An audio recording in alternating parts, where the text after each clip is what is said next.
প্রায় 2 বছর আগে পারিবারিকভাবে ঝিনাইদহের মহেশপুর উপজেলার নতুনকোলা গ্রামের রিনার বিয়ে হয় রাকিবুলের সাথে। বিয়ের পর তাদের সংসার ভালোই চলছিল, তবে বিপত্তি ঘটে রিনা অন্তঃসত্ত্বা হওয়ার পর। গর্ভধারণের 6 মাস পূর্ণ হলে চিকিৎসকের পরামর্শে আল্ট্রাসোনোগ্রাফি করা হয়। রিপোর্টে গর্ভে যমজ কন্যা সন্তান থাকার বিষয়টি নিশ্চিত হওয়ার পর রিনার ওপর স্বামী রাকিবুল ও তার পরিবারের সদস্যরা মানসিক ও শারীরিক নির্যাতন শুরু করে। সমস্যা একটাই, রিনার গর্ভে কন্যা সন্তান। পরবর্তীতে সিজারের মাধ্যমে ফুটফুটে 2টি কন্যা সন্তানের জন্ম দেয় রিনা, আর তাতেই বাধে বিপত্তি।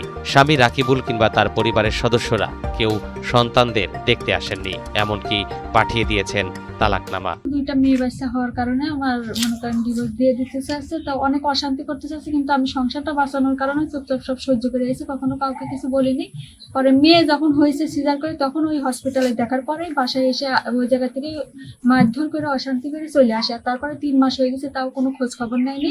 গ্রামে যখন বিচারে মানে তারা মেয়ে বিক্রি করে দিয়ে আমার কাবিননামা শোধ করতে গেছে, যার কারণে আমি বিচার মানিনি। আর তারপরে পরিষদ দিয়ে দিয়েছি, থানায় দিয়েছি, কোনো জায়গায় আমি বিচারটা পাইনি।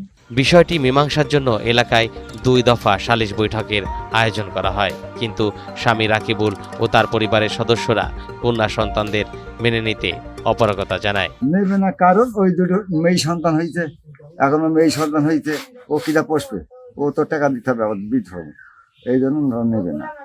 আচ্ছা, তখন নেবে না, তখন ওরা তখন বলছে তাহলে আমরা মেয়ে আমরা দিয়ে দিতে হবে, আমরা টাকা দিয়ে দিতে চাইলাম। বলছে যে এটা হবে না, এটা আমরা পারবো না, ওই মার কাছে থাকবে। এবার মেয়ে বলছে যে ঠিক আছে, সন্তান তো তার, সে আমার মনে আসি বলুক যে হ্যাঁ আমি আমার সন্তান তুমি আমাকে দিয়ে দাও। এই বিষয়ে মহেশপুর উপজেলা নির্বাহী কর্মকর্তা সাজ্জাদ হোসেন জানান, বিষয়টি অত্যন্ত দুঃখজনক। দ্রুত তদন্ত করে দোষীদের বিরুদ্ধে কঠোর আইনি ব্যবস্থা গ্রহণ করা হবে। কাজিরবেড় ইউনিয়নের নতুনকোলা গ্রামের রিনা নামক এক ভদ্রমহিলা প্রতিদিন আমাদের কাছে এসে একটা অভিযোগ দাখিল করেছেন। এই অভিযোগটা আমরা তদন্ত করে পরবর্তীতে আইনগত ব্যবস্থা নেব।